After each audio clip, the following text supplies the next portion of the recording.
ഉൽപ്പത്തി 7 ജലപ്രളയം. കർത്താവ് നോഹയോട് അരുൾ ചെയ്തു, നീയും നിന്റെ കുടുംബവും പെട്ടകത്തിൽ പ്രവേശിക്കുക. ഈ തലമുറയിൽ നിന്നെ ഞാൻ നീതിമാനായി കണ്ടിരിക്കുന്നു.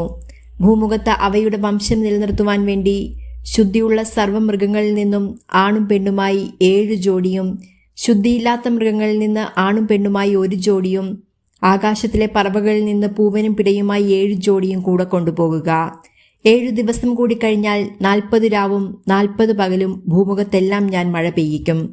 ഞാൻ സൃഷ്ടിച്ച സകല ജീവജാലങ്ങളെയും ഭൂതലത്തിൽ നിന്ന് തുടച്ചു മാറ്റും. കർത്താവ് കൽപ്പിച്ചതെല്ലാം നോഹ ചെയ്തു.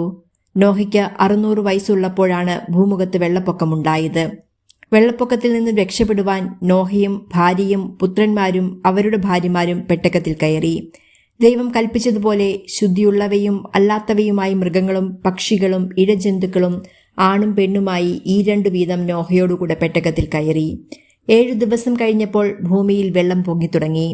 നോഹയുടെ ജീവിതത്തിന്റെ 600-ാം വർഷം 2-ാം മാസം 17-ാം ദിവസം അഗാധങ്ങളിലെ ഉറവകൾ പൊട്ടിയൊഴുകി. ആകാശത്തിന്റെ ജാലകങ്ങൾ തുറന്നു. 40 രാവും 40 പകലും മഴ പെയ്തുകൊണ്ടിരുന്നു. അന്നുതന്നെ നോഹയും ഭാര്യയും അവന്റെ പുത്രന്മാരായ ഷേം, ഹാം, യാഫത്ത് എന്നിവരും അവരുടെ ഭാര്യമാരും പെട്ടകത്തിൽ കയറി. അവരോടൊത്ത് എല്ലായിനം വന്യമൃഗങ്ങളും കന്നുകാലികളും ഇഴജന്തുക്കളും പക്ഷികളും പെട്ടകത്തിൽ കടന്നു. ജീവനുള്ള സകല ജലത്തിലും നിന്ന് ഈ 2 വീതം നോഹയോടുകൂടെ പെട്ടകത്തിൽ കടന്നു. സകല ജീവജാലങ്ങളും നോഹയോട് ദൈവം കൽപ്പിച്ചതുപോലെ ആണും പെണ്ണുമായാണ് അകത്തു കടന്നത്. കർത്താവ് നോഹയെ പെട്ടകത്തിൽ അടച്ചു. വെള്ളപ്പൊക്കം 40 നാൾ തുടർന്നു. ജലനിരപ്പ് ഉയർന്നു. പെട്ടകം പൊങ്ങി ഭൂമിക്ക് മുകളിലായി. ഭൂമിയിലെ ജലം വർദ്ധിച്ചുകൊണ്ടേയിരുന്നു. പെട്ടകം വെള്ളത്തിനു മീതെ ഒഴുകി. ജലനിരപ്പ് വളരെ ഉയർന്നു. ആകാശത്തിനു കീഴെ തലയുയർത്തി നിന്ന സകല പർവ്വതങ്ങളും വെള്ളത്തിനടിയിലായി. പർവ്വതങ്ങൾക്ക് മുകളിൽ 15 മുഴം വരെയും വെള്ളമുയർന്നു.